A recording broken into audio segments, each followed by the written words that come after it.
ആവേശകരമായ ഒരു robo league ടൂർണമെന്റിൽ ബീജിംഗിൽ ഹ്യൂമനോയിഡ് റോബോട്ടുകൾ കളത്തിലിറങ്ങി. ചവിട്ടിയും മുട്ടിയും അവർ ഗോളുകൾ നേടി. 3x3 മത്സരങ്ങളിൽ 4 ടീമുകൾ നേർക്കുനേർ വന്നു. പൂർണ്ണമായും AI അധിഷ്ഠിത തന്ത്രങ്ങളാൽ നയിക്കപ്പെട്ടു. ഈ ഓഗസ്റ്റിൽ നടക്കുന്ന വേൾഡ് ഹ്യൂമനോയിഡ് റോബോട്ട് ഗെയിംസിനു മുന്നോടിയായിട്ടായിരുന്നു ഈ മത്സരം സംഘടിപ്പിച്ചത്. കറുപ്പും പർപ്പിളും നിറത്തിലുള്ള ജേഴ്സി ധരിച്ച് വ്യക്തിഗത കളിക്കാരുടെ നമ്പറുകൾ പതിച്ച ചെറിയ ഹ്യൂമനോയിഡുകൾ 10 മിനിറ്റ് ദൈർഘ്യമുള്ള കളിക്കായി 2 വീതം ടീമുകളായാണ് കളത്തിലിറങ്ങിയത്. അവരുടെ ചലനങ്ങൾ നിയന്ത്രിച്ചത് സൈഡ് ലൈനുകളിലെ പരിശീലകരുടെ ആംഗ്യങ്ങളിലൂടെയല്ല, മറിച്ച് AI സാങ്കേതിക വിദ്യകൾ വഴിയാണ്.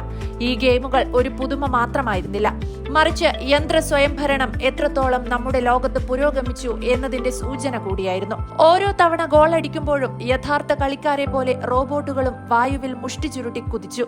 ചൈനയുടെ ഈ ഹ്യൂമനോയിഡ് റോബോട്ടുകൾ വിപണി കീഴടക്കുകയാണ്. ലോകത്തിന്റെ മറ്റു ഭാഗങ്ങളിൽ ഒരു മുന്നേറ്റം നടത്തുന്നതിനായി ചൈന പണവും കഴിവും ഈ മേഖലയിലേക്ക് ഒഴുക്കുകയാണ്. $47 ബില്യൺ മൂല്യമുള്ള രാജ്യത്തിന്റെ റോബോട്ടിക് വിപണി ഇതിനകം തന്നെ ആഗോള മൊത്തത്തിലുള്ള വിപണിയുടെ 40% കൈവശപ്പെടുത്തിയിട്ടുണ്ട്. കൂടാതെ 2028 ആകുമ്പോഴേക്കും 23% വാർഷിക നിരക്കിൽ വളർന്ന $108 ബില്യൺ എത്തുമെന്ന് ഈ മാസം ആദ്യം മോർഗൻ സ്റ്റാൻലി റിപ്പോർട്ട് ചെയ്തിട്ടുണ്ട്.